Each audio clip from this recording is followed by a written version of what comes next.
बिस्मिल्लाहिर्रहमानिर्रहीम। अस्सलाम वालेकुम स्टूडेंट्स। आज BSN semester third subject clinical pharmacology unit number second pharmacokinetics and pharmacodynamics start करने जा रहे हैं। स्टूडेंट लेक्चर स्टार्ट करने से पहले आप सबसे रिक्वेस्ट है कि मेरा चैनल सीक्रेट स्टार केम्यू को सब्सक्राइब करें, बेल आइकन को प्रेस करें और वीडियोस को लिंक्स को अपने कोलीग्स क्लासमेट्स फ्रेंड्स के साथ ज़रूर शेयर करें ताकि सबको फ़ायदा हो। Thank you so much. Student, आज हम डिस्कस करेंगे व्हाट इज़ फार्माकोकाइनेटिक्स।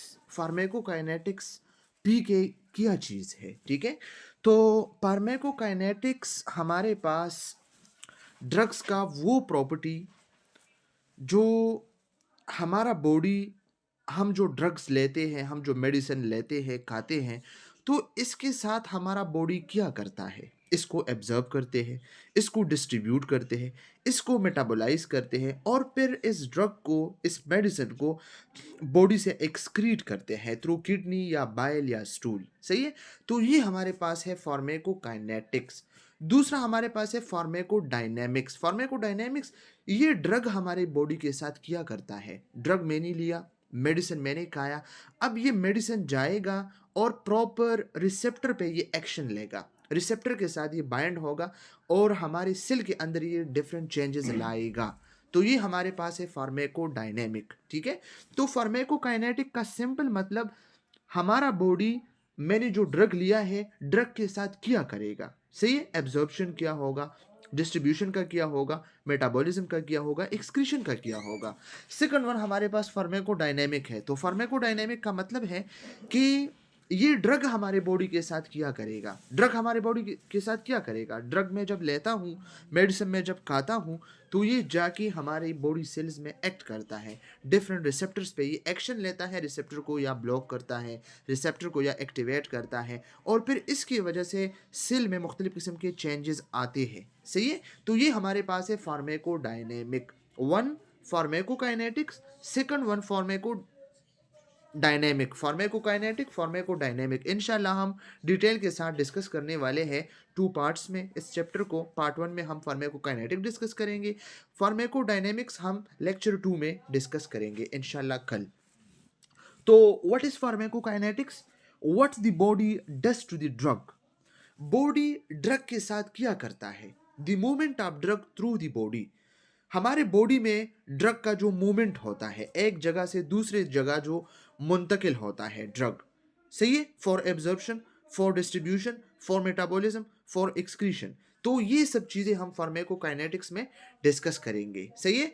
फिर इसके साथ साथ हम क्या करेंगे, इसमें हमारे पास जो है हाफ लाइफ हम डिस्कस करेंगे। सही है। हाफ लाइफ क्या है, time for drug concentration to reduce by half. एक ड्रग कितने टाइम में हाफ हो जाएगा। फॉर एग्जाम्पल, इसका एक्शन जो है 20 आवर है। सही है। तो ये हाफ हो जाएगा कितने टाइम में, 10 आवर में, बात ही खत्म। सही है। फिर हमारे पास है bio availability, amount of drug reaching circulation. मैंने जो ड्रग लिया है, खाया है, तो ये कितना मेरे सर्कुलेशन में गया है और कितना इससे ज़ाया हुआ है, ये है bio availability. Bio availability mean मैंने जो ड्रग लिया है, ये कितना मेरे सर्कुलेटरी सिस्टम में गया है, कितना मेरे सिस्टमिक सर्कुलेशन में गया है और कितना ये एक्शन लेगा, कितना ये प्रोवाइड हुआ है। सही है। क्लियरेंस है, रेट ऑफ ड्रग रिमूवल, आपके बॉडी से ड्रग रिमूव हुआ है through kidney, through bile, through stool, तो ये क्लियरेंस है। वॉल्यूम ऑफ डिस्ट्रीब्यूशन जो वीडी है, तो extent of drug spread the body. सही है। बॉडी में कितना जो है ब्लड ड्रग जो है स्प्रेड हुआ है और कैसा जो है स्प्रेड हुआ है। सही है। तो इन सब चीज़ों को हम इंशाल्लाह वन बाय वन डिस्कस करेंगे। Objectives at the end of this lecture, the student will be able to define pharmacokinetics and dynamics, discuss half-life and availability, describe factors affecting bioavailability, discuss various mechanisms through which drug uh, exert their action in the body, explain therapeutic index. First of all, pharmacokinetics. What is pharmacokinetics? Pharmacokinetic is the study of absorption, distribution, metabolism, and excretion of drugs. Simple is that student. Pharmacokinetic में हम किस चीज़ की study करते हैं? Drug की absorption की study हम करते हैं कि ये ओरल है, आईवी है, आईएम है, एब्जॉर्प्शन सही है। फिर डिस्ट्रीब्यूशन हम देखते हैं कि ये बॉडी के किस पार्ट में गया है। फिर इसके मेटाबॉलिज्म को हम डिस्कस करते हैं। मेटाबॉलिज्म का क्या मतलब है? मेटाबॉलिज्म का मतलब है ये बायो ट्रांसफॉर्मेशन। तो बायो ट्रांसफॉर्मेशन कि वो प्रोसेस जिसमें बॉडी का जो लिवर है वो किस तरह ड्रग को चेंज करता है न्यू फॉर्म में, ताकि वो इजीली बॉडी से रिमूव हो जाए सही है। तो ये है हमारे पास मेटाबॉलिज्म। फिर इसके टू पेजेस हैं, पेज 1 है, पेज 2 है। एक सिंथेटिक है, दूसरा नॉन सिंथेटिक है, वो भी डिस्कस करेंगे। एंड एक्सक्रीशन ऑफ ड्रग, और ड्रग की एक्सक्रीशन किस तरह ये बॉडी से रिलीज होता है, एक्सक्रीट होता है, एलिमिनेट होता है। Which the body does to the drug, ये बॉडी, ये जो हमारा बॉडी है ये ड्रग के साथ क्या करता है सही है। ये हमारे पास है pharmacokinetic, the process by which a drug is absorb, drug absorb हुआ, डिस्ट्रीब्यूट हुआ, मेटाबोलाइज हुआ एंड एलिमिनेट हुआ बॉडी से, ये हमारे पास है pharmacokinetic. Once drug is administered it is absorb, एक दफा जब आपने ड्रग लिया, एडमिनिस्ट्रेट किया, तो ये एब्जॉर्ब हो जाएगा। एंटर्स द ब्लड, ये ब्लड्स में जाएगा। Is distributed to different parts of the body, और फिर ये बॉडी के मुख्तलिफ पार्ट्स में जाएगा। Reach the site of action, और फिर ये जाएगा साइट ऑफ एक्शन पे।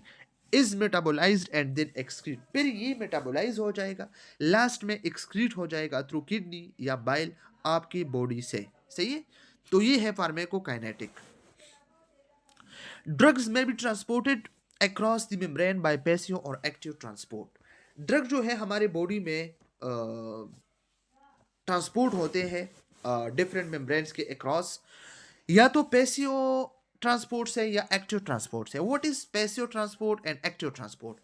Passive transport mean the drug move across A membrane without any need for energy. Drug membrane को क्रॉस करता है सही है, बगैर एनर्जी की नीड के, एनर्जी यूज नहीं करता है, और ड्रग हाई कंसंट्रेशन से लो कंसंट्रेशन पे जाता है लाइक डिफ्यूजन। एक्टिव ट्रांसपोर्ट में क्या होता है? It is this transfer of drug against A concentration of drug against A concentration gradient and need energy. इसमें लोअर कंसंट्रेशन से ड्रग जाता है हाई कंसंट्रेशन में अक्रॉस ए मेम्ब्रेन, एंड इसके लिए एनर्जी बहुत ज़्यादा ज़रूरी है। It is carried by a specific career protein, और इसके लिए स्पेसिफिक करियर प्रोटीन है जो ड्रग को मेम्ब्रेन से पास करने देता है सही है। नंबर सेकंड हमारे पास है pharmacodynamic. What is pharmacodynamic? Pharmacodynamic is the study of the effect of drug on the body and there mechanism of action. हमने डिस्कस किया कि इसमें हम क्या करते हैं, study of the effect of drug. इसमें हम ड्रग के इफेक्ट्स को देखते हैं कि हमारे बॉडी पे ड्रग के इफेक्ट्स क्या है और इस ड्रग का मैकेनिज्म ऑफ एक्शन क्या है। What the drug does to the body, ये ड्रग हमारे बॉडी के साथ क्या करता है, रिसेप्टर के साथ बाइंड होता है और फिर मजीद अपना एक्शन लेता है। The interaction of the drug and the receptor responsible for its action in the body. Receptor और ड्रग आपस में जो है क्या करता है, इंटरेक्शन करता है और बॉडी में मजीद एक्शन प्रोड्यूस करते हैं। तो ये हमारे पास है pharmacodynamic. Pharmacokinetic the life cycle of a drug. एक ड्रग का लाइफ साइकिल क्या है फार्माकोडायनेमिक में? सबसे पहले ये एब्जर्व हो जाता है थ्रू ओरल या आईवी, आईएम एटसेट्रा ओके। फिर डिस्ट्रीब्यूट होता है बॉडी के डिफरेंट पार्ट्स में, फिर ये डिग्रेडेट होता है, इसका डिग्रेडेशन होता है, मेटाबॉलिज्म होता है ठीक है। ये पोलर फॉर्म में कन्वर्ट होता है और फिर किडनी के जरिए ये बॉडी से निकल जाता है और लास्ट में ये एक्सक्रीट होता है। इन सब को हम डिटेल के साथ डिस्कस करने वाले हैं। फर्स्ट ऑफ ऑल हमारे पास है एब्जॉर्प्शन। ये आप लोगों ने ज़हन नशीन करना है student, MCQs point of view से। Absorption is defined as the passage of the drug from the site of administration into the circulation। ये वो टाइम है जब आप ड्रग को एडमिनिस्ट्रेट करते हैं और फिर ये साइट ऑफ एडमिनिस्ट्रेशन से जाता है बॉडी के ब्लड में, सर्कुलेशन में सही है। तो इसको कहते हैं एब्जॉर्प्शन। आपने आईवी लगाया तो ये डायरेक्ट जाएगा ब्लड में, अगर आपने आईएम लगाया तो ये थोड़ा सा टाइम लेगा, अगर आपने ओरल लिया तो ये स्टमक के जरिए, इंटेस्टाइन के जरिए ब्लड में जाएगा ठीक है। तो एब्जॉर्प्शन किसी का स्लो, किसी का हाई सही है। For a drug to reach at site of action, it must pass through various membrane depending on the route of administration। और जब आप लोग ड्रग को जो है साइट ऑफ एक्शन तक पहुंचाते हैं तो ये मुख्तलिफ किस्म के मेम्ब्रेन से पास होता है और ये डिपेंड करता है मुख्तलिफ किस्म का रूट ऑफ एडमिनिस्ट्रेशन से। अगर ओरल है तो टाइम लेगा, अगर IM है तो कम टाइम लेगा, IV है तो टाइम बहुत कम लेगा बल्कि नहीं लेगा। Absorption occur by one of the process, absorption जो है अकर होता है पैसिव या डिफ्यूजन या एक्टिव ट्रांसपोर्ट से, ये भी हमने डिस्कस किया। Thus except for IV route absorption is important for all other. IV route के लिए एब्जॉर्प्शन क्या है, ज़रूरी नहीं है, बाकी सब के लिए बहुत ज़्यादा ज़रूरी है। IV के लिए इसलिए ज़रूरी नहीं है कि ये डायरेक्ट हम ब्लड में जो है IV में जो है हम वेन में लगाते हैं तो ब्लड के साथ ये डायरेक्ट इंटरेक्ट करता है और साइड ऑफ एक्शन पे ये अपना काम करता है। ठीक है। फैक्टर्स अफेक्टिंग ड्रग एब्जॉर्प्शन, वो कौन से फैक्टर्स हैं जो ड्रग एब्जॉर्प्शन को अफेक्ट करते हैं? तो फर्स्ट ऑफ ऑल जो हम डिस्कस करते हैं, disintegration and dissolution time. What is disintegration and dissolution time? Disintegration and dissolution time mean, for example अगर हम देखें तो टैबलेट जो होते हैं ना, तो ये ब्रेक होते हैं, डिसइंटीग्रेट होते हैं, सही है, और फिर जो है बॉडी फ्लूइड में डिसॉल्व होते हैं। तो इसका अपना टाइम होता है और इसका अपना प्रोसेस होता है। ठीक है। फिर नंबर सेकंड, फार्मूलेशन। फार्मूलेशन का क्या मतलब है? फार्मूलेशन का मतलब है how the drug is prepared, drug किस तरह प्रिपेयर है, टैबलेट फॉर्म में है, कैप्सूल फॉर्म में है, इंजेक्शन फॉर्म में है, सही है। अगर इंजेक्शन फॉर्म में है तो इंजेक्शन जल्दी जो है काम करेगा, सिरप फिर इसके बाद जो है काम करेगा, और टैबलेट्स इसके बाद काम करेगा। इंजेक्शन सबसे अच्छा काम, सिरप फिर इसके बाद, और टैबलेट फिर इसके बाद। फिर इसके बाद हमारे पास है नंबर थर्ड, पार्टिकल साइज। तो पार्टिकल साइज, अगर स्मॉल पार्टिकल साइज है तो बेटर एब्जॉर्प्शन होगा, अगर लार्ज पार्टिकल साइज तो लो एब्जॉर्प्शन होगा, सही है, बैड एब्जॉर्प्शन होगा, सही से एब्जॉर्प्शन नहीं होगा। लिपिड सॉल्युबिलिटी, लिपिड सॉल्युबिलिटी का क्या मतलब है? Drug that dissolve in fat, lipid pass easily through cell membrane. वो ड्रग जो फैट्स के साथ, लिपिड के साथ डिसॉल्व होता है तो ये इजीली सेल मेम्ब्रेन से पास होता है और इसका एब्जॉर्प्शन फास्टर होता है। ठीक है। लेकिन वो ड्रग जो वाटर के साथ डिसॉल्व होता है तो फिर ये जो है इजीली पास नहीं होता है सेल मेम्ब्रेन से, तो ये अच्छा और इजीली एब्जॉर्ब नहीं होता है, सही है। फिर इसके बाद हमारे पास है area and vascularity. Area and vascularity का क्या मतलब है? एरिया वेस्कुलरिटी का मतलब है अगर ज्यादा सरफेस एरिया है, सही है, तो इसमें ब्लड फ्लो ज्यादा हो, तो अगर ज्यादा सरफेस एरिया हो, इसमें ब्लड फ्लो ज्यादा हो, तो बेटर एब्जॉर्प्शन होगा, ये भी अंडरस्टूड है। गैस्ट्रोइंटेस्टाइनल मोटिलिटी, गैस्ट्रोइंटेस्टाइनल मोटिलिटी का क्या मतलब है? मूवमेंट ऑफ द गट्स, आपके जो गट्स है, इंटेस्टाइन है, इसका मूवमेंट्स मतलब पेरिस्टालिसिस।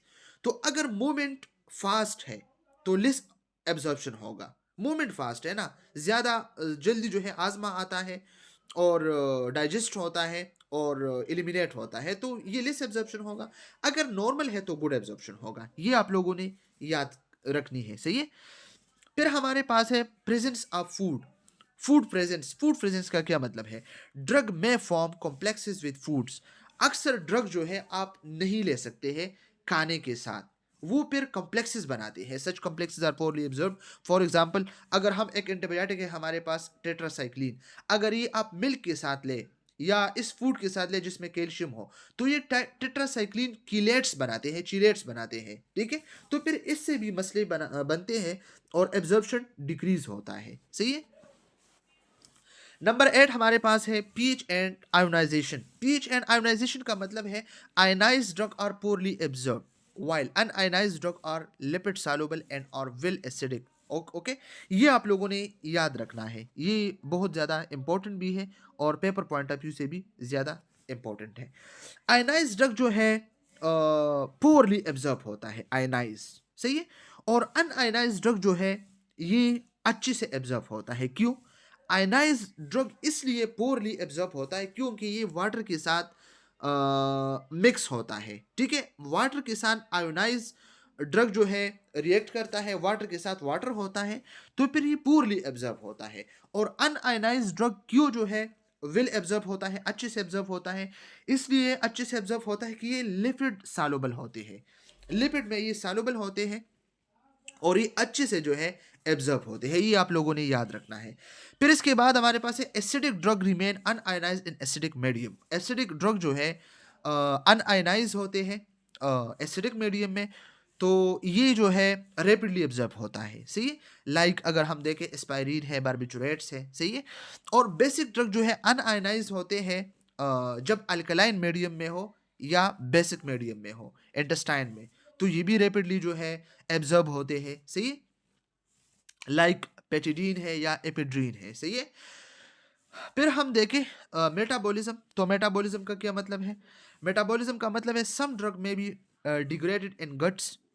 अगर हम देखें बाज़ औक़ात बाज़ ड्रग जो है गट्स इंटेस्टाइन में, स्टमक में ये डिग्रेड होते हैं, मेटाबोलाइज होते हैं, ब्रेक होते हैं। अगर हम देखें नाइट्रोग्लाइसरीन, ये इसलिए हम सबलिंगुअल लिंगुअल जो है हम लेते हैं टंग के नीचे। और इंसुलिन, इंसुलिन आपने देखा होगा ना, 10 यूनिट 5 यूनिट मैंने सबकट लगाए एब्डोमेन में, ठीक है। तो इंसुलिन को ये नहीं कहता है, क्यों? इसलिए कि ये डिग्रेड होता है, ठीक है, स्टमक में। तो ये एमसीक्यूज पॉइंट ऑफ व्यू से आप लोगों ने याद रखना है। इंसुलिन हम क्यों ओरल नहीं ले सकते हैं? इसलिए कि ये स्टमक और इंटेस्टाइन में डिग्रेड होता है, ब्रेक होता है, ठीक है। डिजीज़, कुछ मुख्तलिफ किस्म की डिजीज़ होते हैं माल एब्जॉर्प्शन की, या एकोलरेडिया है जो लो स्टमक एसिड है, तो इसकी वजह से एब्जॉर्प्शन भी डिस्टर्ब होता है, सही है। ये चीज़ें आप लोगों ने जो है एमसीक्यूज पॉइंट ऑफ व्यू से याद रखनी है, ताकि कल पेपर में आप लोगों के लिए कोई मसला, कोई प्रॉब्लम ना हो। फिर हमारे पास स्लो एब्जॉर्प्शन और फास्टर एब्जॉर्प्शन। तो स्लो एब्जॉर्प्शन वो साइट्स जहाँ से एब्जॉर्प्शन ड्रग्स की स्लो होती है, ओरली स्वाल्व्ड। अगर आप ओरली एक ड्रग ले तो वो स्टमक में जाएगा, फिर एब्जॉर्ब होगा, फिर एक्शन लेगा। तो वो म्यूकस मेम्ब्रेन, म्यूकस मेम्ब्रेन के जरिए ओरल म्यूकोजा है, सबलिंगुअल। ओरल म्यूकोजा सबलिंगुअल का मतलब है नाइट्रोग्लाइसरीन, जो हम टंग के नीचे हाई ब्लड प्रेशर के लिए यूज़ करते हैं। नेजल म्यूकोजा, नेजल म्यूकोजा इनसफ्लेटेड, तो इसका मतलब है नेजल डिकंजेस्टेंट जो हम लेते हैं, वो नोज़ में हम जो ड्रॉप डालते हैं ना, ये वाला। टॉपिकल ट्रांसडर्मल थ्रू स्किन, जो हम मुख्तलिफ किस्म के यूज़ करते हैं, पेन रिलीफ जेल होते हैं या निकोटीन पैच होते हैं, सही है। फिर इसके बाद हमारे पास रेक्टली सपोजिटरी है, तो ग्लाइसिन सपोजिटरी ईटीसी जो हमारे पास होते हैं, ये हम यूज़ करते हैं जब पेशेंट वोमिटिंग करता है ज़्यादा और स्वाल्विंग नहीं कर सकता है, ठीक है। तो इसलिए फिर हम ये स्लो एब्जॉर्प्शन को जो है साइट्स को यूज़ करते हैं orally, through mucus membrane, tropical, transdermal और रेक्टली। ये एमसीक्यूज पॉइंट ऑफ व्यू से याद रखना है। फास्टर एब्जॉर्प्शन, फास्टर एब्जॉर्प्शन कहाँ पे होता है? पेरेंट्रली, जो इंजेक्शन होते हैं माउथ के अलावा, या आईवी है या आईएम है या सबकोटेनियस है या इंट्रापेरिटोनियल है। आईपी, इंट्रापेरिटोनियल का क्या मतलब है? Giving a drug into the peritoneal cavity, abdominal cavity या पेरिटोनियल कैविटी में ड्रग इंजेक्ट करना, ड्रग को गिव करना, सही है। तो इसमें सबसे ज़्यादा जो फर्स्ट एब्जॉर्प्शन है ये आईवी का है, सही है। इनहेल्ड थ्रू लंग्स, नोज के जरिए आप जो इनहेलेशन करते हैं, सही है, नेबुलाइजर वगैरह वगैरह, ऑक्सीजन कंसनट्रेटर या इस तरह जो ऑक्सीजन सिलेंडर यूज़ करते हैं, ये सब जो है इनहेलेशन के थ्रू काम करता है, ठीक है।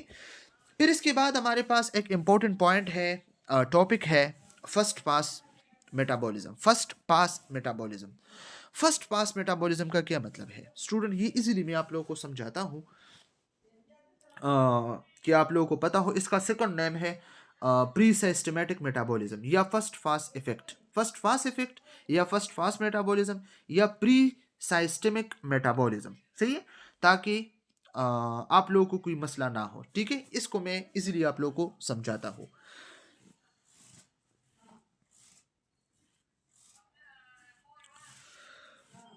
The metabolism of the drug during its passage from the site of absorption to the systemic circulation। जब आप लोग ड्रग लेते हैं, आई एम लेते हैं, ओरली लेते हैं, ठीक है, तो ये साइट ऑफ एब्जॉर्प्शन से जब सिस्टमिक सर्कुलेशन पे जाता है, ठीक है, तो इस दौरान इस ड्रग का जितना भी मेटाबॉलिज्म हुआ है, तो इसको कहते हैं फर्स्ट पास मेटाबॉलिज्म।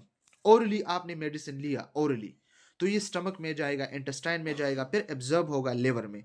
तो इस टाइम में ये सिस्टमिक सर्कुलेशन तक पहुंचने से पहले जितना भी ये जो ज़ाया हुआ ना, ये मेटाबोलाइज हुआ, इसको कहते हैं फर्स्ट पास इफेक्ट या फर्स्ट पास मेटाबॉलिज्म, सही है, या free systemic metabolism. Okay, giving drug given orally may be metabolized in the gut wall and in the liver before reaching the systemic circulation. Systemic circulation से पहले, ठीक है, liver या गट वाल में ड्रग मेटाबोलाइज होना, ये क्या है, ये फर्स्ट पास इफेक्ट है। The extent of first fast metabolism differ from drug to drug, और ये हर ड्रग का अलग अलग सा होता है, बास का ज्यादा होता है, बास का कम होता है। फर्स्ट फास्ट मेटाबॉलिज्म में result in partial two total inactivation of the drug. बाज औकात बाज ड्रग इस तरह होते हैं कि वो टोटली इनएक्टिवेट होता है जब आप इसको लेते हैं, like insulin. When it's partial, it can be compensated by giving higher dose of particular drug. For example, अगर आप एक ड्रग को लेते हैं, सही, और इसका फर्स्ट फास्ट मेटाबॉलिज्म ज्यादा है, फर्स्ट पास इफेक्ट ज्यादा है, तो इसका मतलब है ये ज्यादा जाया होता है। तो फिर अगर आपकी बॉडी को इसका 5 mg जरूरत है तो आपने 15 mg लेना है, क्योंकि 10 mg तो रास्ते में खराब होगा ना, सही है, लाइक नाइट्रोग्लाइसरीन या salbutamol. Okay, bioavailability and bioequivalence, ये भी एक इंपॉर्टेंट पॉइंट है, एक इंपॉर्टेंट टॉपिक है, आप लोगों ने इसको जो है याद रखना है। Bio availability, what is bio availability? The amount of drug that reach the blood stream in active form after administration. Administration के बाद आपने एक ड्रग एडमिनिस्टर किया, तो इसके बाद ड्रग का अमाउंट, ठीक है, जो ब्लड स्ट्रीम को पहुंच गया एक्टिव फॉर्म में, ब्लड का एक्टिव फॉर्म में ब्लड स्ट्रीम में पहुंचना एडमिनिस्ट्रेशन के बाद, इसको कहते हैं बायो अवेलेबिलिटी। इसका मतलब है how much drug actually enter blood and can work, कैसा और कितना ड्रग जो है एक्चुअली एंटर हुआ आपके ब्लड में और कितना काम किया, ये हमारे पास है बायो अवेलेबिलिटी, सही है। अगर हम देखें आईवी इंजेक्शन का, तो 100% ड्रग ब्लड को पहुंच जाता है, तो 100% बायो अवेलेबिलिटी है, सही है, इसमें कोई मसला तो नहीं है। Bio availability is the fraction or amount of the drug that reach the systemic circulation following administration of any route। IV 100% bioavailability MCQs point of view से याद रखना, आप तो ये डायरेक्ट लगाते हो ना, तो ड्रग का वो अमाउंट जो आपकी सिस्टमिक सर्कुलेशन को जो है पहुंच जाता है एडमिनिस्ट्रेशन के बाद, चाहे IM हो, IV हो, ओरली हो, ठीक है, तो इसको बायो अवेलेबिलिटी कहते हैं। तो IV का 100% बायो अवेलेबिलिटी है, क्योंकि ब्लड में ये डायरेक्ट आप लोग इंजेक्ट करते हैं। Bioequivalence, what is bioequivalence? Bioequivalence का मतलब है two different drugs products have the same bioavailability and same effect in the body. Two different drugs products है हमारे पास, और इसका सेम बायो अवेलेबिलिटी है और सेम इफेक्ट करता है बॉडी को। फॉर एग्जांपल, टू मेडिसिन है और आपकी बॉडी पे सेम इफेक्ट करता है। फॉर एग्जांपल, मैं एग्जांपल देता हूँ आपको। एग्जांपल नंबर फर्स्ट, हमारे पास पैनाडाल है, सही है, ये ब्रांड है, और लोकल जेनेरिक पैरासिटामोल है। दोनों फीवर और पेन को रिड्यूस करते हैं सेम वे में, तो ये क्या है, ये बायो इक्विवेलेंस है। फॉर एग्जांपल, मैं सेकंड मिसाल आपको देता हूँ, ब्रोफिन। ब्रोफिन हमारे पास ब्रांड है और इसका जेनेरिक क्या है, इब्रोप्रोफिन टेबलेट्स। तो दोनों को मैं लेता हूं, तो दोनों जो है सेम काम करता है और पेन को रिलीव करता है, सही है, तो ये दोनों बायो इक्विवेलेंस है। मैंने एक मेडिसिन लिया, फिर मैंने दूसरा मेडिसिन लिया, एक ने 2 आवर्स में काम की, दूसरी सेम ड्रग ने भी 2 आवर्स में काम की, सही है, एक ने भी पेन को रिलीव किया, दूसरे ने भी पेन को रिलीव किया, तो ये दोनों बायो इक्विवेलेंस है, सही है। फॉर एग्जांपल, दो सेम ड्रग है, एक ब्रांड है, दूसरा जेनेरिक है, एक ने 2 मिनट में काम किया, तीसरे ने 4 मिनट्स में काम किया, दोनों ने पेन को रिलीव किया, लेकिन ये बायो इक्विवेलेंस नहीं है, क्योंकि एक ने जल्दी काम किया, दूसरा ने जल्दी काम नहीं किया। तो बायो इक्विवेलेंस समझे आप, दोनों की बायो अवेलेबिलिटी इक्विवेलेंट होना चाहिए। It is the study of comparison of bio availabilities of different formulation of the same drug. Same drug है, इसके डिफरेंट फार्मूलेशन है, डिफरेंट कंपनीज ने बनाई है, लेकिन दोनों का बायो अवेलेबिलिटी बिल्कुल सेम है, सही है, तो ये बायो इक्विवेलेंस है। Two drugs are said to be bioequivalent if they have the same bioavailability and efficacy provided। दोनों का availability, bioavailability and efficacy same होना चाहिए, तो फिर आप कह सकते हैं कि बायो इक्विवेलेंट है। That they are administering the same molar dosages at the same route of administration. Same route of administration से, सेम डोज से, अगर इफेक्ट सेम है तो बायो इक्विवेलेंट है। इंपॉर्टेंस क्या है? It is necessary for generic substitution. Generic substitution के लिए बहुत ज़्यादा ज़रूरी है। अगर एक ड्रग नहीं मिलता तो दूसरा आप ले सकते हैं, क्योंकि बायो इक्विवेलेंस है, ठीक है। Generic product are usually cheaper than brand products. Generic products अक्सर जो है ब्रांड प्रोडक्ट से कम कीमत में जो है मिलता है, तो इसलिए हम ये बायो इक्विवेलेंसी जो है पढ़ते हैं। ये आप देख सकते हैं ना, टाइम है 0, 5, 10, 15, 20, इस तरह जो है सीरम कंसंट्रेशन है 1, 2, 3, 4, 5। तो ये हमारे पास ओरिजिनेटर है रेड कलर, और ये एपोटिक्स है, सही है। तो ये एपोटिक्स ब्लू कलर है, तो ब्लू कलर का जो एक्शन है ये भी सेम है, और इसके साथ साथ ओरिजिनेटर का भी है, तो दोनों बायो इक्विवेलेंस है, ठीक है। फिर हमारे पास मुख्तलिफ किस्म के फैक्टर्स हैं जो बायो अवेलेबिलिटी को अफेक्ट कर सकता है। तो नंबर फर्स्ट हमारे पास क्या है? सॉल्युबिलिटी है। तो सॉल्युबिलिटी का क्या मतलब है? अगर लिपिड सॉल्युबल ड्रग्स है तो ये सेल मेम्ब्रेन को इजीली क्रॉस करता है, तो इजीली जो है ये एब्जॉर्ब हो सकता है, सही है। और वाटर सॉल्युबल जो है ये इजीली सेल मेम्ब्रेन को क्रॉस नहीं कर सकता है। Number second, drug formulation. अगर ड्रग हमारे पास टैबलेट फॉर्म में है, कैप्सूल फॉर्म में है, सिरप फॉर्म में है, तो ये आप देख सकते हैं फार्मूलेशन, ठीक है। सिरप जल्दी जो है काम करता है, और टैबलेट इसके जो है थोड़ा सा लेट काम करता है। Gastric empty time. Gastric empty time का क्या मतलब है? अगर गैस्ट्रिक एम्प्टी डिले है, ठीक है, तो एब्जॉर्प्शन स्लो होगा। अगर एम्प्टी अगर स्टमक जो है जल्दी एम्प्टी होता है, तो ड्रग जो है सही से प्रॉपरली डिजोल्व नहीं होगा, सही है। फिर हमारे पास जो है condition of the GI tract. GI tract की कंडीशन को भी हम देखते हैं।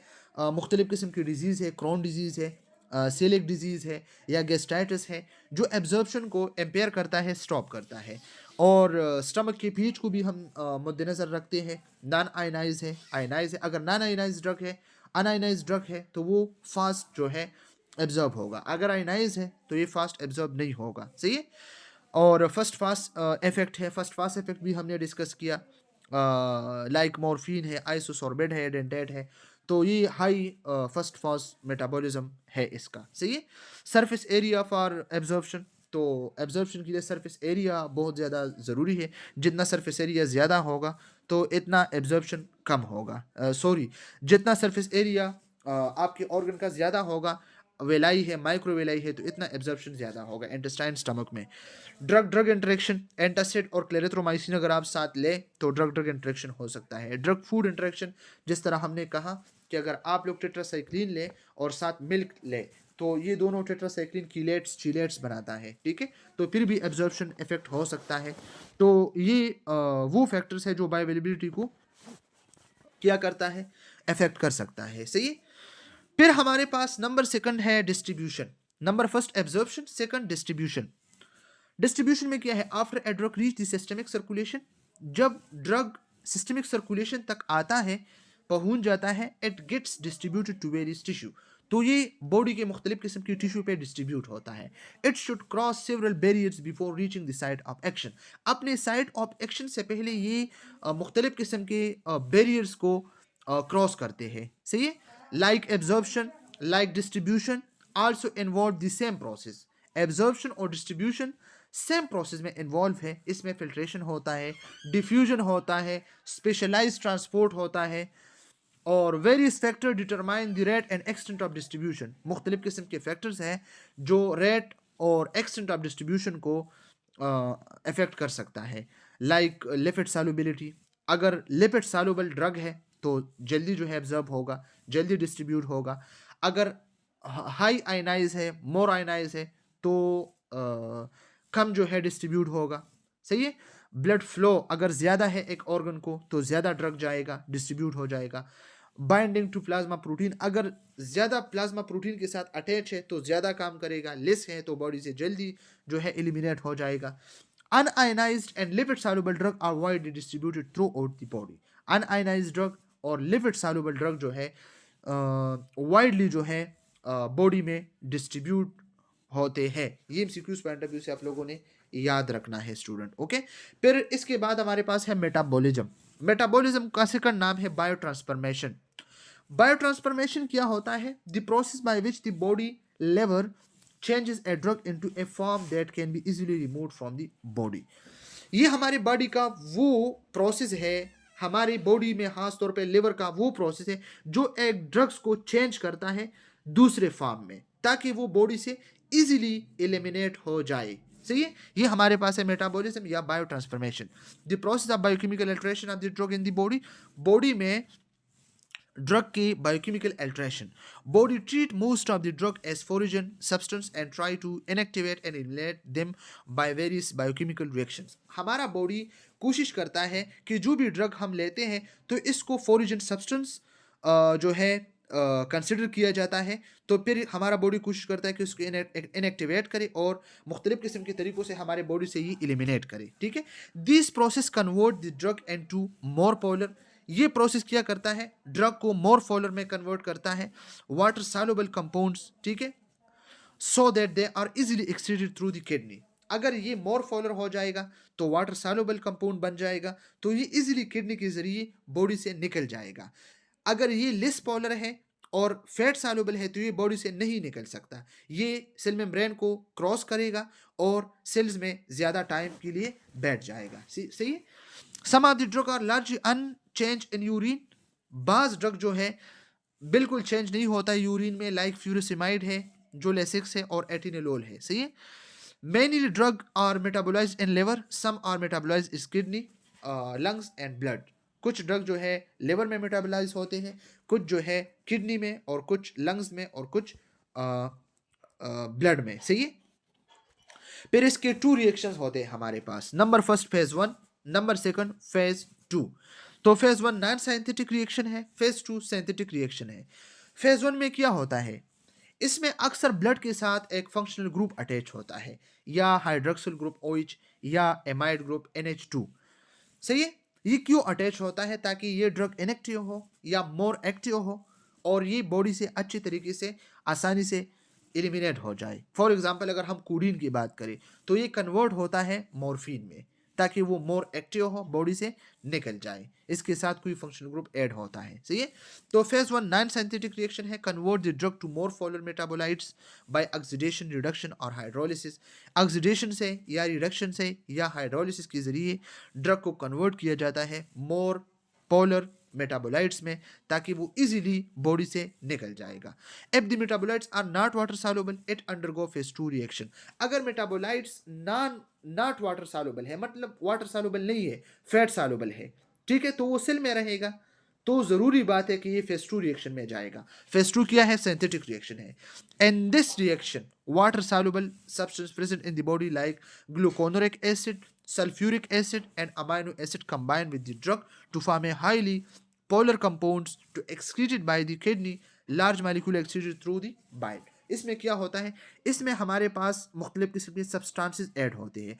अगर एक मेटाबोलाइट्स नॉट वाटर सॉल्युबल है, सॉल्युबल वाटर सॉल्युबल नहीं है, फैट सॉल्युबल है, तो फिर इसके साथ कुछ सब्सटेंस एडेड होते हैं, ग्लूकोनोरिक एसिड्स या सल्फेट या एसीटेट। ठीक है, तो फिर इसको क्या करता है, इसको वाटर सॉल्युबल करता है और किडनी से इजीली रिमूव करता है।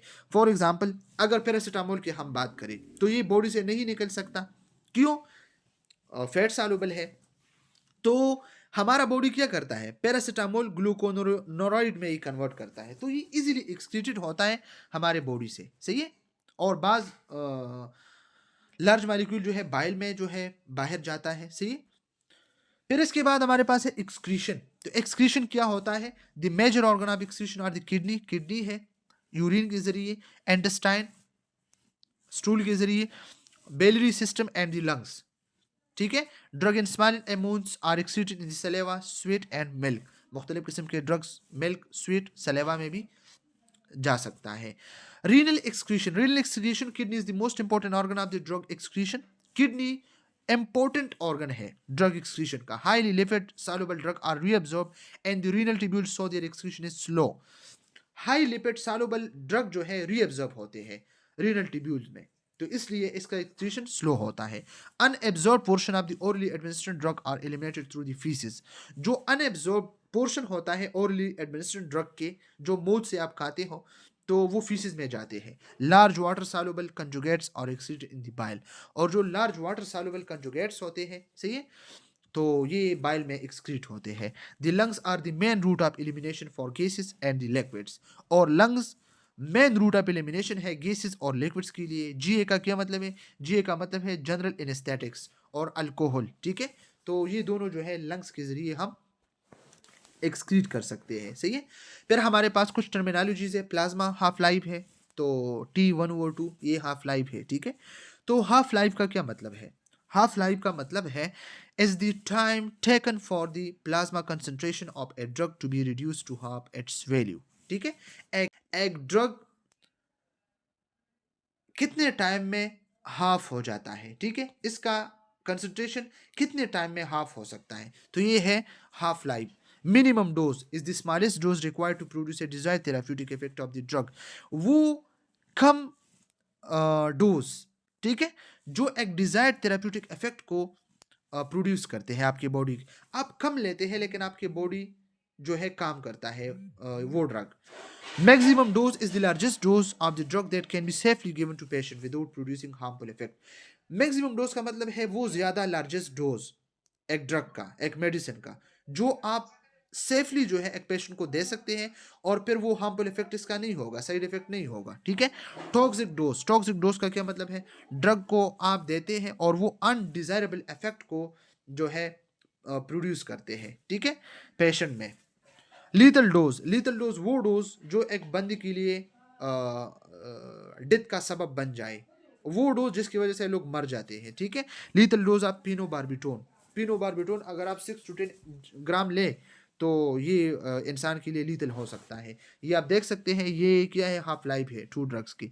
ये ड्रग ए है, ये ड्रग बी है, सही है। तो ड्रग ए जो है, ड्रग ए का हाफ लाइफ कितना है, सॉरी टाइम कितना है? 4 आवर। तो 4 आवर में ये कितना हुआ? 100%, ठीक है। तो ये हमारे पास क्या हुआ?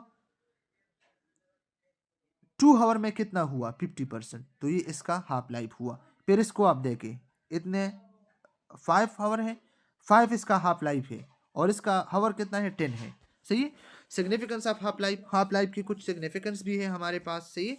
It helps to know about the maintenance of dose, ये डोज मेंटेनेंस के लिए हम जो है देखते हैं और डिस्ट्रीब्यूशन को हम इसके ज़रिए जो है देखते हैं।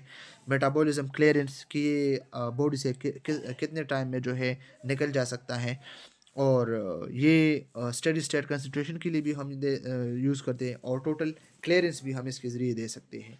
और वो कौन से फैक्टर इफेक्ट्स हैं जो हाफ लाइफ को, वो कौन से फैक्टर्स हैं जो हाफ लाइफ को इफेक्ट कर सकते हैं? तो रीनल एक्सक्रीशन है। रीनल एक्सक्रीशन, अगर गुड किडनी फंक्शन है, किडनी सही से फंक्शन करता है, तो ड्रग अच्छे से जो है जल्दी रिमूव हो जाएगा, तो शॉर्ट हाफ लाइफ होगा, ठीक है। अगर लेवर मेटाबॉलिज्म हम देखें, फर्स्ट लेवर मेटाबॉलिज्म है, फास्ट लेवर मेटाबॉलिज्म है, ठीक है, तो ड्रग डिस्ट्रॉय होगा क्विकली और शॉर्ट हाफ लाइफ होगा। अगर प्रोटीन बाइंडिंग हम देखें, हाई प्रोटीन बाइंडिंग है, तो ज़्यादा जो है ड्रग ब्लड में स्टे करेगा और हाफ लाइफ लॉन्ग होगा, ठीक है। तो इसके साथ हमारा ये हाफ चैप्टर हमने जो है पढ़ा, ये जो फार्माकोकाइनेटिक है। इसके बाद हम इंशाल्लाह फार्माकोडायनेमिक को डिस्कस करेंगे, ठीक है। अगर किसी को कोई प्रॉब्लम, कोई मसला हो तो कमेंट सेक्शन में पूछ सकते हैं। Thank you so much. खुदा हाफिज।